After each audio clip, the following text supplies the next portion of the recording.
कहानी की शुरुआत प्रोफेसर बॉम्ब से होती है, जो जंगल में न दिखने वाले सूक्ष्म लोगों पर रिसर्च कर रहे हैं। तभी उन्हें आसमान से एक छोटी चिड़िया गिरती हुई दिखती है। जब वह उसे हाथ में पकड़ते हैं तो चिड़िया पर लगे छोटे लगाम और कलाकारी को देखकर दंग रह जाते हैं।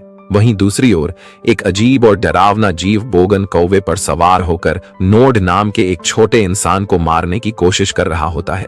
नोड उससे बचने का पूरा प्रयास करता है। तभी वहां उनका लीडर रोनिन आता है। वह जीव नोड को पकड़कर ले जाने की कोशिश करता है, लेकिन रोनिन ऊपर से उस पर कूदकर उसे नीचे गिरा देता है और नोड को बचाकर अपने शहर मून हेवन ले जाने की बात करता है। वह अजीब जीव अनियंत्रित होकर एक कार से टकराकर मर जाता है। उसी कार में मैरी नाम की लड़की है, जो कई वर्षों बाद अपने पिता प्रोफेसर बॉम्ब से मिलने उनके घर पहुंचती है। बाहर से आवाज लगाने पर जब कोई जवाब नहीं मिलता तो वह घर के अंदर जाती है, जहां उसे कीड़ों की हड्डियां और अजीब रिसर्च के नमूने दिखते हैं। तभी उसकी मुलाकात अपने पिता से होती है, जो अपनी खोज और काम में पूरी तरह डूबे हुए होते हैं। प्रोफेसर बॉम्ब के पास ओजी नाम का एक पालतू कुत्ता है, जिसकी एक आंख और एक पैर नहीं है।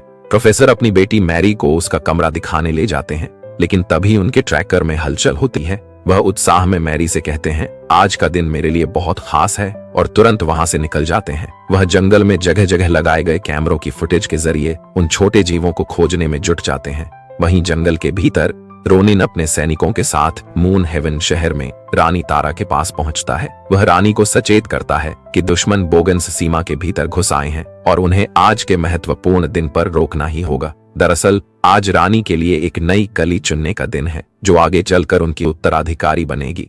रानी के पास प्रकृति को नियंत्रित करने की जादुई शक्ति है, जिससे वह पूरे जंगल को जीवित और हरा भरा रखती है। दूसरी ओर बोगन्स के राजा मंड्रेक का बेटा डैगन अपने पिता के पास लौटता है और जानकारी देता है कि उसने उस गुप्त स्थान का पता लगा लिया है, जहां आज कली चुनने का उत्सव होने वाला है। मंड्रेक को जंगल की हरियाली से नफरत है और वह उसे एक कब्रिस्तान की तरह सड़ा हुआ बनाना चाहता है, ताकि वह वहां राज कर सके।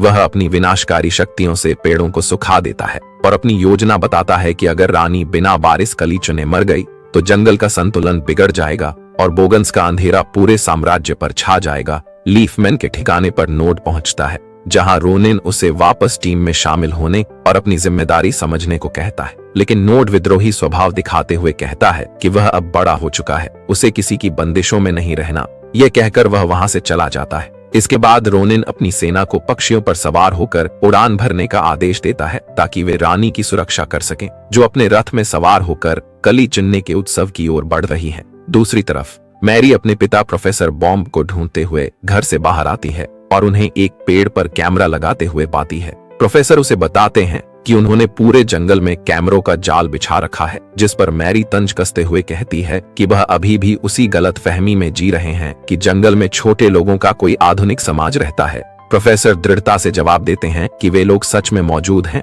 और पर्यावरण की रक्षा करते हैं। वे मैरी को समझाते हैं कि कैसे पक्षी अपनी आवाजों से संवाद करते हैं और उसे अपना बनाया हुआ विशेष यंत्र दिखाते हैं। जब मैरी पूछती है कि वे लोग हमें दिखाई क्यों नहीं देते, तो प्रोफेसर समझाते हैं कि वे बहुत फुर्तीले होते हैं। प्रोफेसर मैरी को अपने साथ काम करने का प्रस्ताव देते हैं, लेकिन मैरी परेशान होकर उन्हें यह सब पागलपन बंद करने को कहती है। तभी प्रोफेसर का ट्रैकर फिर बजने लगता है और वह बस एक आखिरी सबूत चाहिए कहकर पागलों की तरह फिर से जंगल की ओर भाग जाते हैं। ये सब देखकर मैरी काफी निराश हो जाती है। उसे लगता है कि उसके पिता के पास उसके लिए समय नहीं है, इसलिए वह घर छोड़कर वापस जाने का फैसला करती है और उनके लिए एक विदाई पत्र छोड़ देती है। तभी उसका कुत्ता ओजी अचानक किसी चीज के पीछे जंगल की तरफ भागने लगता है और मैरी उसे वापस लाने के लिए उसके पीछे दौड़ती है। दूसरी तरफ रानी तारा नदी के किनारे पहुंचती है, जहां उनके स्वागत के लिए फूलों की कलियां बिछी हुई हैं। वहां एक नन्ही कली उन्हें देखकर कहती है, मैं बड़ी होकर आपके जैसी रानी बनूंगी। रानी अपनी उत्तराधिकारी चुनने के लिए सबसे योग्य कली की तलाश शुरू करती है। वहीं मब और ग्रब नाम के दो घोंघे रानी का इंतजार कर रहे होते हैं। जब रानी उनसे कली दिखाने को कहती हैं, तो वे अपनी पसंद की कलियां पेश करते हैं, लेकिन रानी को एक छोटी और चमकती हुई कली पसंद आती है और वह उसे अपनी शक्ति देने के लिए चुन लेती है। तभी सुरक्षा में तैनात रोनिन को एहसास होता है कि पेड़ों के पत्ते अचानक सड़ रहे हैं। वह तुरंत एक तीर चलाता है, जिससे पता चलता है कि बोगन्स सेना पेड़ों की छाल का भेष बदलकर छिपी हुई थी। देखते ही देखते बोगन्स की पूरी सेना हमला कर देती है। रोनिन और लीफमैन उनका मुकाबला करते हैं, लेकिन बोगन्स का असली निशाना रानी तारा होती है। रानी अपने रथ को तेजी से भगाती है, पर दुश्मन उन पर कूदने लगते हैं। इसी अफरा तफरी में एक बोगन योद्धा रोनिन पर हमला कर उसे उलझा देता है ताकि बाकी लोग रानी तक पहुंच सकें। बोगन्स रानी तारा को चारों ओर से घेर लेते हैं, लेकिन रानी अपनी प्राकृतिक शक्तियों का उपयोग कर रास्तों को झाड़ियों से बंद करते हुए बहादुरी से भागती हैं। लीफमैन सैनिक अपनी जान की बाजी लगाकर दुश्मनों को रोकते हैं। इसी दौरान मैरी अपने कुत्ते ओजी को ढूंढते हुए जंगल के उसी हिस्से में पहुंच जाती है। वहां बोगन्स का राजा मंड्रेक अपने बेटे डैगन के साथ हमला करता है। मंड्रेक डैगन को कली पर कब्जा करने का आदेश देता है। रानी अपनी शक्तियों से बोगन्स का मुकाबला करती हैं। तभी रोनिन वहां पहुंचकर रानी को सुरक्षित निकालने की कोशिश करता है, लेकिन मंड्रेक और डैगन उन पर टूट पड़ते हैं। भीषण लड़ाई में रोनिन डैगन को मार गिराता है, पर इसी अफरा तफरी में मंड्रेक का एक घातक तीर रानी को लग जाता है। घायल रानी ऊंचाई से नीचे गिरने लगती है, जिसे देख पास ही खड़ी मैरी दंग रह जाती है। मरते समय रानी अपनी जादुई शक्ति उस कली में समाहित कर उसे मैरी को सौंप देती है।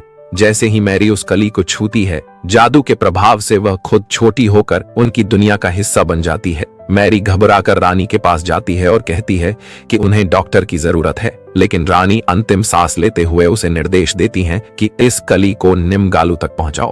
तभी रोनिन और अन्य सिपाही वहां पहुंचते हैं और रानी रोनिन की बाहों में दम तोड़ देती हैं। उनके प्राण निकलते ही आसपास की हरियाली काली पड़ने लगती है, जो पूरे जंगल पर आने वाले संकट का संकेत है। रानी तारा के निधन के बाद रोनिन सदमे में है। वह मैरी से पूछता है, क्या रानी ने तुमसे कुछ कहा?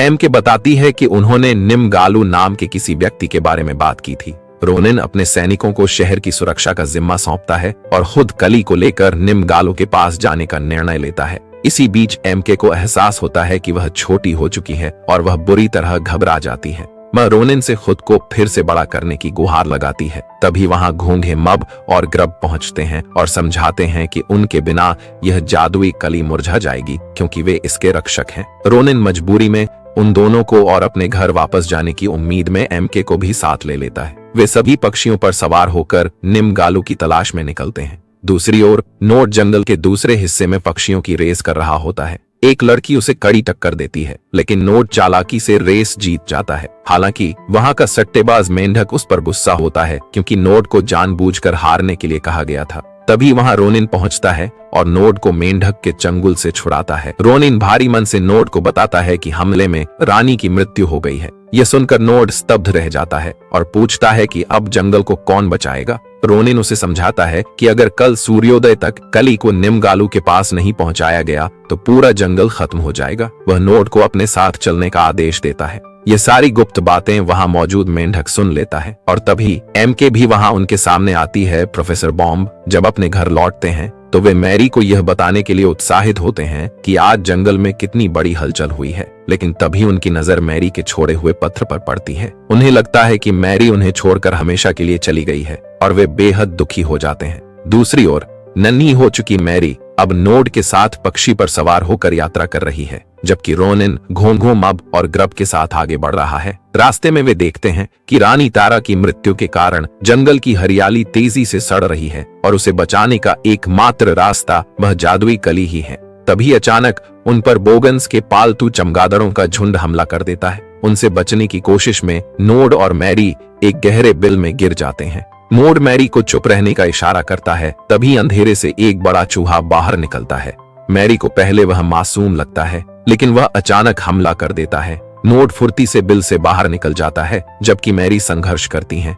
एक पल के लिए वह चूहे से खुद को बचा लेती है, लेकिन दोबारा ऊपर कूदने की कोशिश में उसका सिर एक जड़ से टकरा जाता है और वह बेहोश हो जाती है। नोड उसे बचाने के लिए वापस नीचे कूदता है और चूहे का ध्यान भटकाता है, लेकिन चूहा अपनी पूंछ से उसे जकड़ लेता है। जैसे ही चूहा हमला करने वाला होता है, रोनिन सही समय पर वहां पहुंचकर उसे भगा देता है और मैरी को होश आ जाता है। रोनिन अब सावधानी बरतते हुए मैरी को अपने साथ चलने को कहता है और नोड को घोंघों माब और ग्रब की सुरक्षा की जिम्मेदारी सौंपता है। इस पर ग्रब मजाकिया अंदाज में नोड को चेतावनी देता है कि वह लड़की मुझ पर फिदा है, इसीलिए तुम उससे दूर ही रहना। दूसरी ओर बोगन्स जंगल की हरियाली को तेजी से नष्ट कर रहे हैं। तभी वहां वही लालची मेंढक पहुंचता है, जिससे मंड्रेक जादुई कली के बारे में पूछताछ करता है। कली के सुरक्षित होने की खबर सुनकर मंड्रेक गुस्से में अपनी शक्ति से एक पेड़ को धराशायी कर देता है, जिसके बाद मेंढक गद्दारी करते हुए बता देता है कि वे लोग कली को लेकर निम्गालू के पास जा रहे हैं। रोनिन, एम के, नोड और घोंघे छिपते छिपाते विशाल पेड़ की ओर बढ़ते हैं, जहां जंगल के सभी जीव सड़न की समस्या से घबराकर निम्गालू की शरण में आए हुए हैं। रोनिन बताता है कि निम्गालू जंगल के सबसे बुजुर्ग और ज्ञानी इतिहासकार हैं। जब निम्गालू बाहर आते हैं तो वे देखते हैं कि रानी तारा अब नहीं रही और पूरा जंगल खतरे में है। वह परेशान होते हैं कि लोगों को क्या जवाब दें। तभी रोनिन उनके पास पहुंचता है। निम्गालू कली को सुरक्षित छिपाने की बात करते हैं, लेकिन एम के उन्हें बताती है कि रानी ने खुद उसे यह कली निम्गालू तक पहुंचाने का आदेश दिया था। निम्गालू शुरू में असमंजस में होते हैं कि इस कली का क्या करना है, इसलिए वे उन सभी को अपने जादुई पुस्तकालय के भीतर ले जाते हैं, जहां जंगल के भूत, भविष्य और वर्तमान की हर घटना का लिखित विवरण मौजूद है। निम्गालू अपनी प्राचीन किताबों और चिट्ठों में कली के बारे में जानकारी ढूंढते हैं, जिससे पता चलता है कि यदि रानी ने इसे चुन लिया है तो आज रात पूर्ण चंद्रमा की रोशनी में इसका खिलना तय है। ग्रब जिज्ञासावश पूछता है, अगर यह अंधेरे में खिल जाए तो क्या होगा? लेकिन गालू बताते हैं कि उस जानकारी का आधा हिस्सा गायब है, जिससे खतरा बना रहता है। इसी बीच मैरी अपने घर लौटने का रास्ता पूछती है तो निम्गालू उसे एक विशेष जादुई चित्र दिखाते हैं, जिससे रानी तारा का एक संदेश प्रकट होता है। रानी का साया मैरी से कहता है कि कली को उसकी जरूरत है और यहाँ उसके होने का एक बड़ा मकसद है। वह बताती है कि जब कली चांद की रोशनी में खिलेगी तभी मैरी अपने असली रूप में वापस लौट पाएगी। ये सुनकर मैरी खुश हो जाती है कि वह वापस घर जा सकेगी। रोनिन नोड को कली की सुरक्षा का जिम्मा सौंपकर वहां से कुछ देर के लिए चला जाता है। निम्गालू सभी को बताते हैं कि भले ही रानी तारा अब नहीं रही, लेकिन आज रात नई रानी के चुनाव का जश्न मनाने का समय है, क्योंकि कली से नया जीवन मिलेगा। इस बीच नोड मैरी को एक शांत जगह ले जाता है और उसे एक विशाल हिरण दिखाता है, जो उनके छोटे आकार के कारण पहाड़ जैसा बड़ा लग रहा है। नोड हिरण की पीठ पर बैठ जाता है और मैरी को भी अपने साथ बिठाता है। दोनों सवारी का आनंद लेते हुए एक दूसरे से बातें करते हैं। वहीं दूसरी ओर रोनिन जुगनू के जरिए महल और लीफमैन सेना को गुप्त संदेश भेजता है कि कली सुरक्षित है और वे उसे लेकर महल मूनहेवन की ओर आ रहे हैं। जुगनू पूरे जंगल में लीफमैन तक ये संदेश पहुंचा देते हैं कि कली सुरक्षित है। इस बीच नोड और मैरी हिरण की सवारी का आनंद ले रहे होते हैं, जबकि घोंघे मब और ग्रब कली की नमी बनाए रखने के लिए उसकी देखभाल कर रहे होते हैं। तभी अचानक बोगन्स का राजा मंड्रेक अपने खूंखार अजीब जीव पर सवार होकर वहां धावा बोल देता है। मंड्रेक की दहशत से सब तितर बितर हो जाते हैं और वह मौके का फायदा उठाकर मब, ग्रब और जादुई कली को अगवा कर अपने साथ ले जाता है। रोनिन उन्हें रोकने की कोशिश करता है, लेकिन मंड्रेक का हमला इतना तेज होता है कि रास्ता मलबे से बंद हो जाता है। रोनिन नोड पर बुरी तरह गुस्सा होता है कि उसने अपनी जिम्मेदारी ठीक से नहीं निभाई। कली को छुड़ाने के लिए वे बोगन्स के अंधेरे इलाके रॉटनवुड जाने का फैसला करते हैं, लेकिन वहां बिना पकड़े जाने के लिए उन्हें बोगन्स जैसा भेष चाहिए होता है। मैरी को याद आता है कि उसके पिता ने रिसर्च के लिए एक बोगन का कवच रखा है और वह उन्हें अपने घर ले जाती है। प्रोफेसर बॉम्ब के घर पहुंचकर वे उनके डेस्क पर पहुंचते हैं। जब मैरी नीचे कूदती है तो वह सीधे अपने पिता के पास पहुंच जाती है। वहां नोड प्रोफेसर को देखकर टिप्पणी करता है कि यह इंसान अब भी यहाँ है। हमने इसके लगाए कैमरों को हमेशा जाम किया और इसे अपने शहर से दूर रखा ताकि यह हमें कभी ढूंढ न पाए। अपने पिता के बारे में ये बातें सुनकर मैरी भावुक हो जाती है और गर्व से कहती है, मैं इसी इंसान की बेटी हूँ। उधर मंड्रेक अपने ठिकाने पर कली को रखते हुए मब और ग्रब को बताता है कि वह फटे हुए पन्ने का रहस्य जान चुका है। यदि यह कली अंधेरे में खिलेगी तो इससे एक ऐसा वारिस पैदा होगा जो पूरे जंगल को तबाह कर देगा। रोनिन और नोड प्रोफेसर बॉम्ब के डेस्क से बोगन्स के कवच इकट्ठा करने लगते हैं, जबकि मैरी अपने पिता के पास जाकर उन्हें आवाज देने की कोशिश करती है, लेकिन छोटा आकार होने के कारण प्रोफेसर को कुछ सुनाई नहीं देता। तभी वहां उनका कुत्ता ओजी पहुंच जाता है और मैरी को देख उसके पीछे भागने लगता है। रोनिन और नोड भी ओजी से बचने के लिए भागते हैं, जिसे देख प्रोफेसर को हलचल महसूस होती है और वे अपनी मशीन क्लीनर चालू कर देते हैं। रोनिन चतुराई से एक तीर प्रोफेसर के पास चलाता है, जिससे उनकी चाय का कप ओजी पर गिर जाता है और उन्हें भागने का मौका मिलता है। हालांकि प्रोफेसर अपनी मशीन से मैरी को पकड़ लेते हैं। जब प्रोफेसर अपनी खास दूरबीन से मैरी को करीब से देखते हैं तो अपनी बेटी को इतना छोटा देख सदमे में आकर बेहोश हो जाते हैं। मैरी आजाद हो जाती है और अपने पिता को आई एम सॉरी कहते हुए उनके मैप पर अपनी लोकेशन का निशान छोड़कर वहां से निकल जाती है। इसके बाद रोनिन, नोड और मैरी बोगन्स का भेष धारण कर उनके अंधेरे इलाके रॉटन वुड में घुस जाते हैं। वहां मंड्रेक ने मब और ग्रब को एक पिंजरे नुमा बिल में कैद कर रखा होता है। चारों तरफ चमगादड़ों को देख मैरी घबरा जाती है। रोनिन योजना बनाता है कि वह बोगन्स का ध्यान भटकाएगा, जबकि नोड और मैरी चुपके से कली को छुड़ाएंगे। नोड और मैरी घोंघों के छोड़े हुए चिपचिपे निशान का पीछा करते हुए मब और ग्रब के पास पहुंचते हैं और उन्हें आजाद कराते हैं। लेकिन तभी एक बोगन सैनिक और उसके साथी उन्हें कली ले जाते हुए देख लेते हैं और उनका पीछा करना शुरू कर देते हैं। बोगन्स के इलाके में रोनिन का सामना सीधे मंड्रेक से होता है, जहां मंड्रेक गर्व से कहता है कि इनसे मैं अकेला निपटूंगा, और दोनों के बीच भीषण युद्ध छिड़ जाता है। दूसरी ओर नोड और मैरी कली को लेकर भागने की कोशिश करते हैं, लेकिन बोगन सैनिक उन्हें घेर लेते हैं। नोड बहादुरी से लड़ते हुए बोगन्स को नीचे गिरा देता है, जिसे देख मंड्रेक क्रोधित होकर अपने सभी सैनिकों को एक साथ हमला करने का आदेश देता है। रोनिन अकेले ही बोगन्स की सेना को रोक लेता है और नोड मैरी को कली लेकर तुरंत वहां से निकलने को कहता है। नोड मैरी और घोंघे पक्षियों पर सवार होकर सुरक्षित मून हेवन पहुंच जाते हैं, जहां लीफमैन की पूरी सेना तैयार खड़ी है।